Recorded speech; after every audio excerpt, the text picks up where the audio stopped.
आज समाधानजी अवताडे यांनी जो प्रश्न उपस्थित केलेला आहे तीच परिस्थिती अध्यक्ष महोदय माझ्या चिखली मतदारसंघामध्ये सुद्धा आहे. जवळपास अध्यक्ष महोदय 3096 घरकुल लाभार्थी आहेत आणि त्यांचे जवळपास 11,71,65,000 देयकं त्या ठिकाणी अध्यक्ष महोदय प्रलंबित आहेत.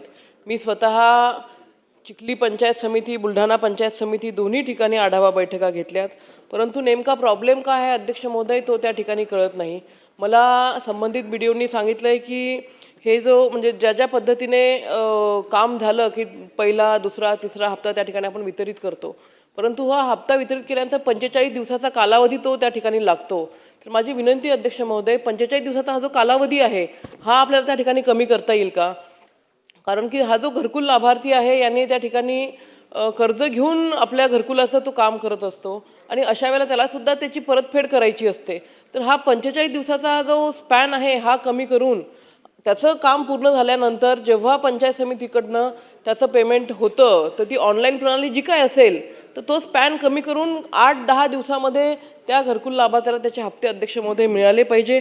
स्पर्श प्रणाली त्या ठिकाणी अजून आपण सुरू केलेली नाही आहे, ती आपण सुरू करणार आहोत का?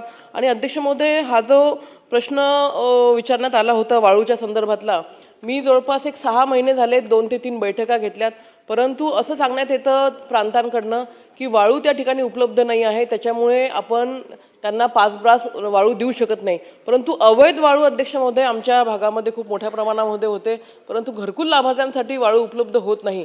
या प्रश्नाचं सुद्धा उत्तर अध्यक्ष महोदय अपेक्षित आहे. सोबतच अध्यक्ष महोदय, सन्माननीय देशमुख साहेबांनी जो प्रश्न उपस्थित केला हा अतिशय महत्त्वाचा प्रश्न आहे. या घरकुल लाभार्थ्यांसाठीचा स्पेशल ड्राईव्ह अध्यक्ष महोदय आपण सुरू केला पाहिजेत, कारण सुरुवातीला प्रत्येक ग्रामपंचायतला 8-10 घरकुलं मिळत होते, परंतु प्रधानमंत्री आवास योजनेच्या माध्यमातून असं एकही माझ्या तालुक्यात तरी असं एकही गाव नाही आहे की तिथे 50च्या खाली लाभार्थी नाही आहे. खूप मोठ्या प्रमाणामध्ये घरकुल त्या ठिकाणी लाभार्थी त्यांना मिळाले, म्हणजे खूप मोठ्या लोकांना घरकुलाचा लाभ मिळालेला आहे. असं असताना ज्या काही टेक्निकल अडचणी असतील त्या संदर्भात प्रांत, त्यानंतर आपले बीडीओ यांचा एक स्पेशल ड्राईव्ह अध्यक्ष महोदय घेतला पाहिजेत आणि त्या ड्राईव्हच्या माध्यमातून या ज्या काही अडचणी आहेत त्या सोडवल्या पाहिजेत. कितीतरी लाभार्थी असे आहेत की त्यांना स्वतःची घरकुलासाठी जागा नाही आहे आणि जागा उपलब्ध करून देण्यासाठी शासनाची आपले पंडित दीनदयाल उपाध्याय योजना आहे, त्या योजनेच्या माध्यमातून 1 लाख रुपये आपण त्यांना देतो, परंतु त्या 1 लाख रुपयामध्ये सुद्धा त्यांना जागा उपलब्ध होत नाही. तर कुठेतरी ई-क्लासची जमीन जी गायरानाची आहे तिचा लेआउट एक सँक्शन करून जेवढे त्या गावातले लाभार्थी आहेत की ज्यांना घरकुलासाठी जागा नाही आहे अशी एक वेगळी टाउनशिप त्या ठिकाणी तयार करता येईल का? हे सगळे प्रश्न बीडीओ असतील, प्रांत असतील यांच्या मनामध्ये आहे, परंतु त्यांना वरतून पाहिजे तसा सपोर्ट मिळत नाही. तर एक स्पेशल ड्राईव्ह जर का आपण मंत्री महोदय याच्यामध्ये आखला तर नक्कीच हे जे घरकुल लाभार्थी आहेत की जे जागेपासून वंचित आहेत किंवा त्यांना प्रधानमंत्री सौर घर योजनाचा लाभ त्यांना मिळत नाही, हे सगळे काही विषय आहेत टेक्निकल बाबी त्या ठिकाणी पूर्ण होतील. अध्यक्ष महोदय, माझा स्पेसिफिक प्रश्न मात्र चिखली विधानसभेसाठी आहे अध्यक्ष महोदय, की हे जे 3000 लाभार्थी आहेत या 3000 जे घरकुलाचे देयक प्रलंबित आहेत 11 कोटीचे, हे आपण कधीपर्यंत अदा करणार आहात? धन्यवाद. अध्यक्ष महोदय, सन्माननीय सदस्य महोदयांनी जो प्रश्न विचारला आहे की त्यांच्या चिखली मतदारसंघातल्या 3096 घरकुलांची 11 कोटीची देयक शिल्लक आहेत, हे अध्यक्ष महोदय मी तपासून पाहतो. तसं घरकुलाची देयक शिल्लक राहण्याचं कुठलं कारण असायचं कारण नाही, कारण तिथं पैशाची अडचण नाही आहे. का शिल्लक राहिलेत, का देयक दिली नाही त्याची माहिती आपण घेऊ आणि संबंधित देयक तातडीने देण्यासंदर्भातली नाही, पूर्ण बुलढाणा जिल्ह्याचा आहे, तर बुलढाणा जिल्ह्याची घरकुलाच्या संदर्भातली बैठक आपल्या दालनात लावण्यात यावी. हो, ठीक आहे. सदस्य महोदयांच्या मागणीप्रमाणे त्या जिल्ह्याची बैठक आपण मंत्रालयामध्ये लावू, त्याच्यात कुठली अडचण नाही. तो घरकुलाच्या हप्त्यासंदर्भातला विषय त्यांनी सांगितला की पहिल्या प्रश्नावर 20 मिनिटं झाली आहेत, बैठक लावले त्यांनी. बाकी दुसरा जागेसंदर्भातला विषय सांगितला की जागेसंदर्भात सुद्धा भूमिहीनांना घरकुल मिळालं पाहिजे आणि त्याला जागा उपलब्ध करून दिली पाहिजे, यासाठी शासनानं अनेक निर्णय घेतलेले आहेत.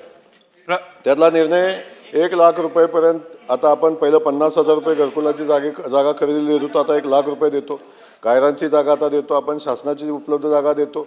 त्यामुळे ज्या ज्या ठिकाणी जागा शासनाची उपलब्ध आहे त्या सगळ्या जागा घरकुलासाठी उपलब्ध करून देण्यात येतील. आणि आपण सांगितल्याप्रमाणे तो एकदा ड्राईव्ह आपण तर सातत्यानं घेत असतो. खास करून सचिव महोदय आमचे सातत्यानं 15-20 दिवसाला त्याचा आढावा घेत असतात, जिल्हा वाईज घेत असतात, तालुका वाईज घेत असतात.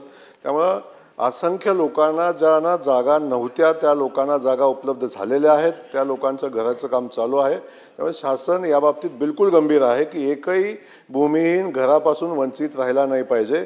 त्यामुळे सगळ्या घरकुल भूमिहीनांना जागा उपलब्ध करून देण्याची कारवाई केली जाईल.